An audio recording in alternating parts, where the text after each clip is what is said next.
effect on the ability of the university community to engage in open debate and exchange on ideas on contemporary matters. Free speech and academic freedom are such threats to the Israel lobby, and indeed to any anti-democratic, authoritarian, or totalitarian project, precisely because it prescribes censorship and prohibits any attempt to limit what is and what is not acceptable to research, to teach, to question, and to debate. Precisely because academic freedom thrives on controversy and on critical thinking. It's no wonder that academic freedom was suppressed in Nazi Germany, in apartheid South Africa, in the military dictatorships of Latin America, in the former Soviet Union, and in the US under McCarthyism, and in many other times. And it's certainly no wonder why academic freedom is seen as such a threat by the Israel lobby and its sponsors. The universities are places where we can openly debate, and we have no fear of censorship and no fear of sanctions on any matter, including the matter of what the Israeli state does. Our mission as educators is to help to develop citizens who can think critically and independently on the burning issues of our day, who can search out the truth without fear of what they're going to find, and who can participate in meaningful and constructive ways in society. But that's...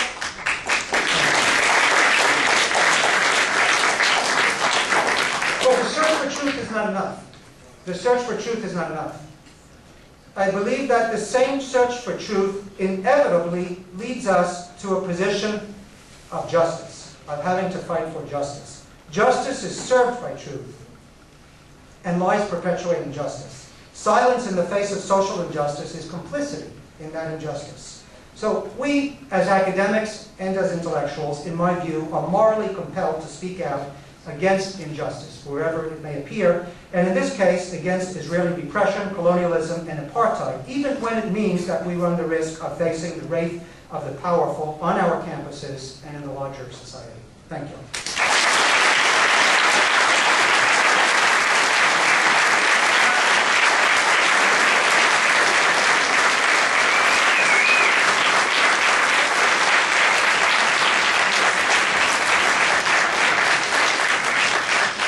Thank you, Professor Robinson. That was a very insightful lecture. So next up, we have a quick Q&A. But before we start, I want to make sure everybody in the audience is aware of two things. First thing is that when you ask a question, please go back and sit down. Professor will not answer any questions unless you're seated. Second thing is that the questions have to be relevant to what you spoke about today. They're not a statement, not a political statement or anything like that. It has to be relevant to what the professor spoke about. So if you could just make a line right here with questions, I think we can still answer questions.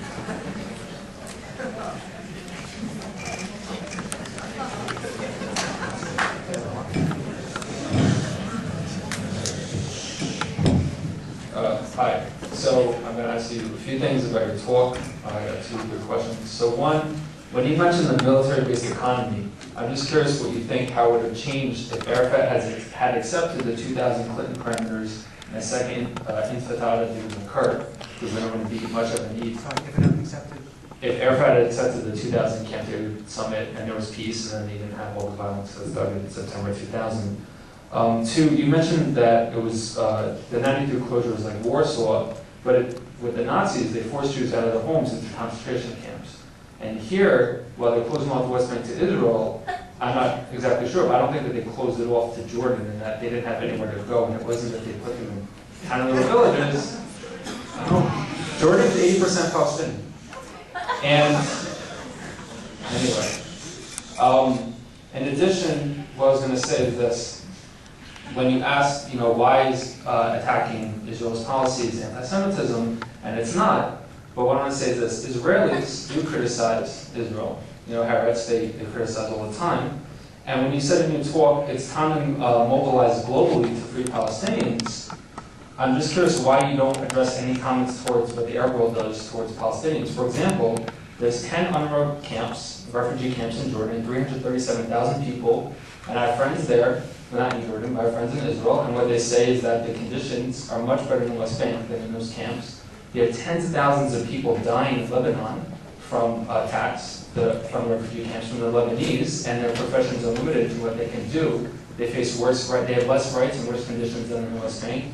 And lastly, for example, 1 week in 1991, in Kuwait, 400,000 Palestinians in 1 week were evicted from Kuwait, and no one said anything. There was no UN resolution about any of this stuff. So it's sort of this always looking at Israel and always sort of just putting a double standard on Israel, at least a harsh criticism of Israel, not criticizing anyone else who mistreats Palestinians, who mistreats other people, other things that are going on. So it was a little loaded. There's a lot in your talk. There's much more I'm going to, but it's awesome.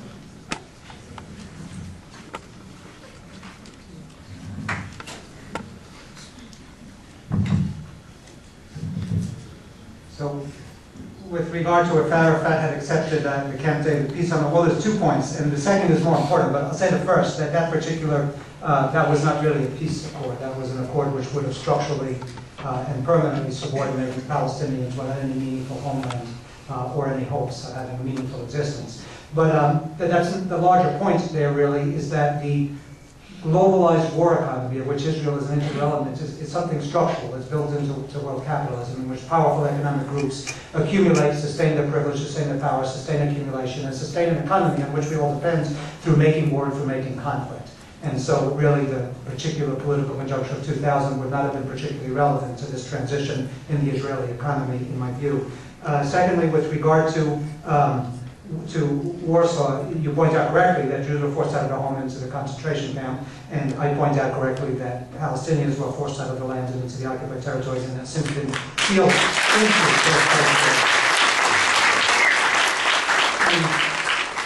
With regard to Israel criticizing, well, you made 2 points with Israel and Palestinians. First, that Israelis also criticize, and this was actually a very important point to observe, that Israelis also criticize Israeli state policy. In fact, there's much more freedom to criticize Israeli policy in Israel than there is in the United States. And there's a much freer press which criticizes Israeli state policies in the Israeli press than in the US press. But also, with regard to the other point you're making, that there are other states that repress and that should be condemned for their behavior towards the Palestinians, absolutely.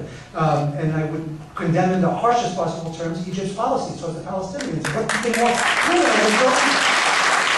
First, a population which is locked into a concentration camp, to Gaza concentration camp, and then you have the Egyptian state which is repressing its own people and violating the human rights of its own people, and which is the second largest recipient of U.S. military and economic aid all around the world after Israel, building an underground wall so that the Palestinians can't even get food and water and medical supplies. So absolutely, I condemn the Egyptian state and so forth. But here's the thing, you can't take the actions of other states to say, therefore, we're not going to criticize the Israeli state. It's just like saying there's genocide against Native Americans in the U.S., and there's also genocide against the indigenous in Mexico and in Argentina and elsewhere in America. So why would you talk about genocide?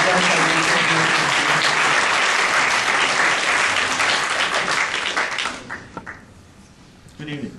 My name is Gary Faust. I'm a part-time teacher here at UCI. I teach English as a second language. I'm not a teacher by profession. I've been doing this for about 12 years. I spent my first life in law enforcement.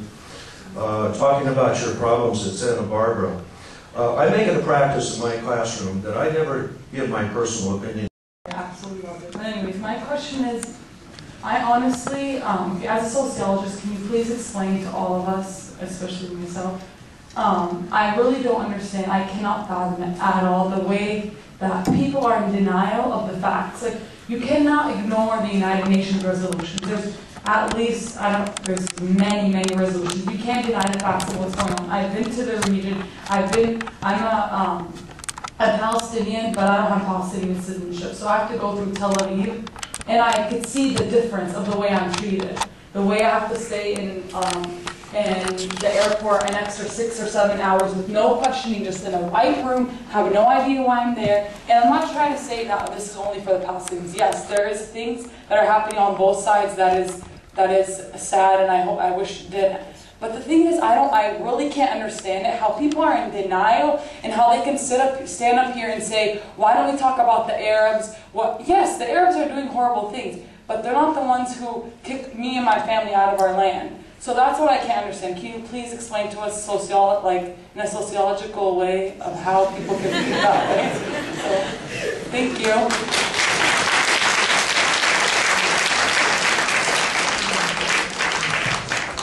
Well, it's an extremely important question. And I think we have to start by asking the questions of power. And who has the power to shape and frame how we understand the world and what takes place